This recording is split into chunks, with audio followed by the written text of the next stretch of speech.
Super താരങ്ങളാണോ നിർമ്മാതാക്കളാണോ Azhakiya Ravanan എന്ന ഈഗോയുടെ പേരിൽ തമ്മിലടിച്ചു തീർന്ന് മറ്റുള്ള അന്യഭാഷാ സിനിമാ പ്രവർത്തകർക്ക് മാതൃകയാകണമോ ഇനിയും മലയാള സിനിമ?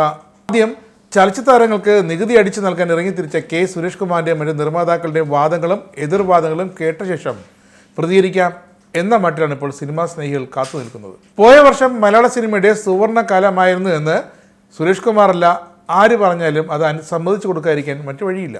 സുവർണകാലം തന്നെയായിരുന്നു.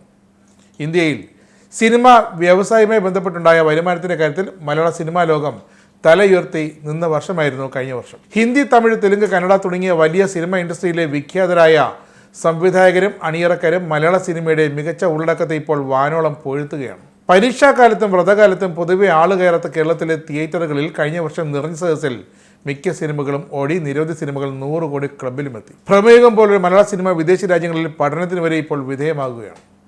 അങ്ങനെ അതിപൂർവമായ ഉന്നതിയിലേക്ക് മലയാള സിനിമ മുന്നേറുമ്പോഴാണ് സ്ഥിരം ഇവിടെ സംഭവിക്കുന്നത് പോലെ ഇടുത്തി പോലെ ചില പ്രതിസന്ധികൾ വീണ്ടും പൊട്ടിപ്പുറപ്പെടുന്നത്.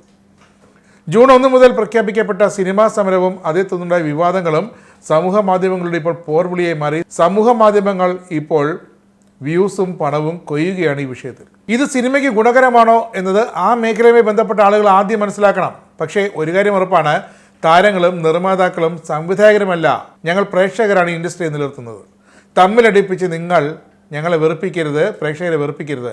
തിയേറ്ററിൽ പോയി സിനിമ കാണുന്നില്ല എന്നൊരു പ്രേക്ഷകൻ തീരുമാനിച്ചുറപ്പിച്ചാൽ പിന്നെ ഈ ലാഭനഷ്ട കണക്കുകൾക്കോ വെട്ടിക്കുറയ്ക്കലിനോ ഒന്നും ഒരു പ്രസക്തിയും ഉണ്ടാകില്ല എന്ന് ഓർത്തോണം.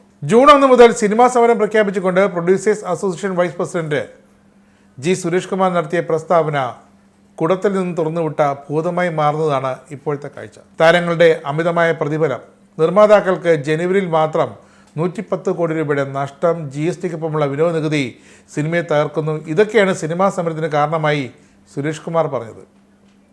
ഇതേ സുരേഷ് കുമാറിൻ്റെ വിലയിരുത്തലിൽ കഴിഞ്ഞ വർഷത്തെ കണക്ക് പ്രകാരം 200 സിനിമകൾ ഇറങ്ങിയതിൽ 24 സിനിമകൾ മാത്രമാണ് ഓടിയത്രേ. വിജയം വെറും 12%. 176 സിനിമകൾ ബോക്സ് ഓഫീസിൽ തകർന്നടിഞ്ഞു എന്നാണ് സുരേഷ് കുമാർ പറയുന്നത്. അതുണ്ടാക്കിയ നഷ്ടം 750 കോടി വരെ എന്നും പറയുന്നു. പല നിർമ്മാതാക്കളും നാടുവിട്ടു പോകേണ്ട ഗതികേടാണെന്ന് സുരേഷ് കുമാർ പറയുമ്പോൾ ആരാണ് നാടുവിട്ടു പോകാൻ ഉള്ള ഗതികേടിൽ നിൽക്കുന്നതെന്ന് പ്രേക്ഷകർക്ക് ഊഹിച്ചെടുക്കാം. ഈ ജനുവരിയിൽ പോലും 28 സിനിമ ഇറങ്ങിയതിൽ ഒരു സിനിമ മാത്രമാണ് സാമ്പത്തികമായി വിജയിച്ചതെന്ന് സുരേഷ് കുമാർ പറയുന്നു. ഇതിനിടെ പൃഥ്വിരാജ് സംവിധാനം ചെയ്യുന്ന മോഹൻലാൽ ചിത്രം എമ്പുരാൻ്റെ ബജറ്റിനെ കുറിച്ചും സുരേഷ് കുമാർ ഒരു അനാവശ്യമായ പരാമർശം നടത്തി. അതുകൊണ്ടാണ് ആ സിനിമയുടെ നിർമ്മാതാവും മോഹൻലാലിൻ്റെ വലങ്കയുമായ ആന്റണി പെരുമ്പാവൂരിന് രംഗത്തിറങ്ങേണ്ടി വന്നത്.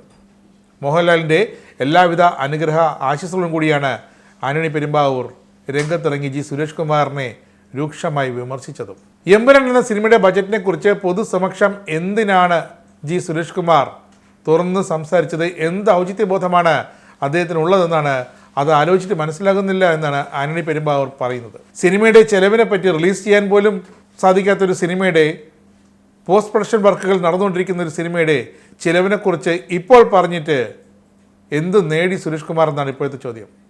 വ്യവസായത്തെ നന്നാക്കാൻ പറഞ്ഞതാണോ നെഗറ്റീവാക്കാൻ പറഞ്ഞതാണോ എന്നും തിരിച്ചറിയാൻ സാധിക്കുന്നില്ല. എമ്പുരാൻ്റെ ചെലവ് തരുന്ന സുരേഷ് കുമാറിന് അറിയാമോ എന്ന് ആന്റണി പെരുമ്പാവൂർ ചോദിക്കുമ്പോൾ മറുപടിയില്ല.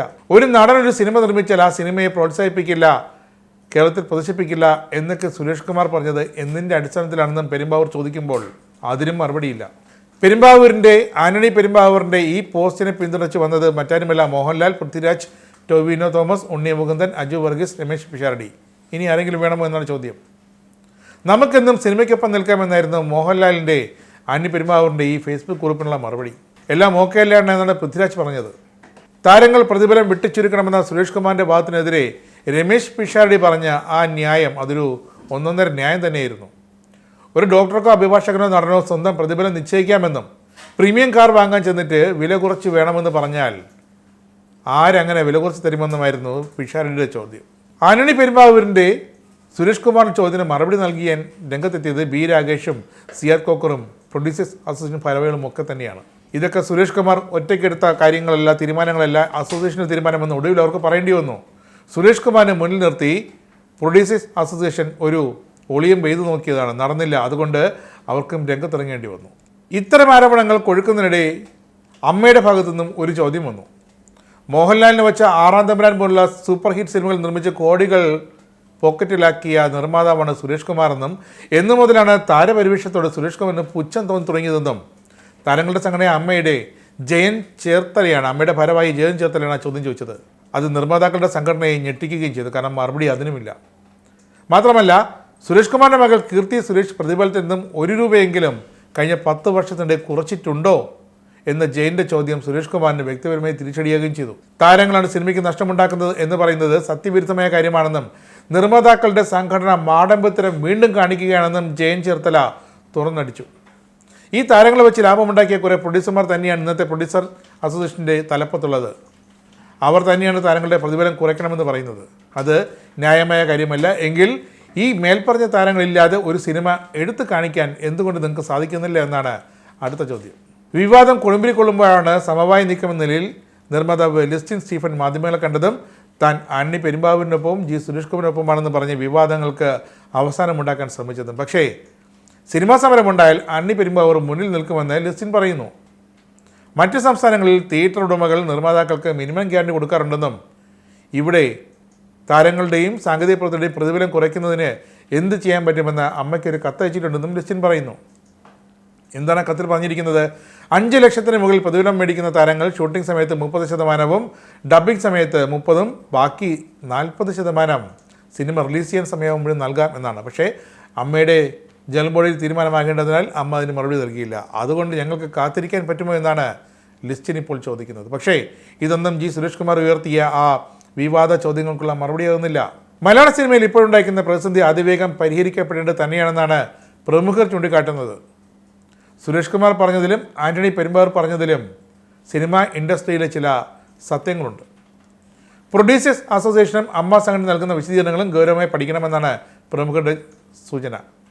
മുൻനിര താരങ്ങളുടെ പ്രതിഫലം നിർമ്മാതാക്കൾക്ക് വലിയൊരു കടമ തന്നെയാണ്. അവർക്കുള്ള ഏക പോംവഴി അന്യഭാഷാ ചിത്രങ്ങളെടുത്ത് അവിടുത്തെ താരങ്ങൾക്ക് കുറഞ്ഞ പ്രതിഫലത്തിന് അവിടുത്തെ താരങ്ങളെ കിട്ടുമെങ്കിൽ അവിടെ ചെന്ന് സിനിമ എടുക്കുക എന്നത് മാത്രമാണ്. എന്തായാലും പ്രേക്ഷകൻ ഇഷ്ടമുള്ളൊരു സിനിമ കാണാൻ മാത്രം തിയേറ്ററിൽ വരണമെന്ന് നിർബന്ധം പിടിച്ചാൽ പല തിയേറ്ററുകളും കേരളത്തിൽ പൂട്ടിപ്പോകും. പ്രേക്ഷകൻ അങ്ങനെ ഒരു തീരുമാനം എടുക്കാത്തത് കൊണ്ടാണ് ഇന്ന് മലയാള സിനിമയിലെ ഈ താരങ്ങളും നിർമ്മാതാക്കളും സാങ്കേതിക ജീവനക്കാരും ഒക്കെ കഞ്ഞി കുടിച്ച് ജീവിക്കുന്നത് എന്നെങ്കിലും ഒന്ന് ഓർക്കണം ജി സുരേഷ് കുമാറും ആന്റണി പെരുമ്പാവൂരും ഒക്കെ. ജൂൺ 1 സമരം അത് പ്രേക്ഷകരെ ഒരു വിധത്തിലും ബാധിക്കില്ല. മൊബൈൽ ഫോണും മറ്റ് OTT സംവിധാനങ്ങളുമൊക്കെയുള്ള പ്രേക്ഷകന് ഇതൊന്നും ഒരു വിഷയമേ അല്ല എന്ന് സിനിമാ മേഖലയിലുള്ള തലവന്മാരും എല്ലാം ഒന്ന് ഓർത്താൽ നന്നു. നിങ്ങൾക്കും ആനന്ദ മീഡിയയുടെ പ്രേക്ഷകരിൽ ഒരാളാകണ്ടേ? യൂറോപ്പിലും US-ലും ആഫ്രിക്കയിലുമടക്കം പ്രവാസികൾ ഉള്ളയിടങ്ങളിലൊക്കെ ജനപ്രിയ ചാനലുമായി ആനന്ദ് മീഡിയ ഒപ്പമുണ്ട്. ഏഷ്യാനെറ്റ് ഫ്ലവേഴ്സ് അടക്കം നിങ്ങളുടെ വിരൽത്തുമ്പിലെത്തും. ആദ്യം റോക്കു ബോക്സ് സ്വന്തമാക്കുക.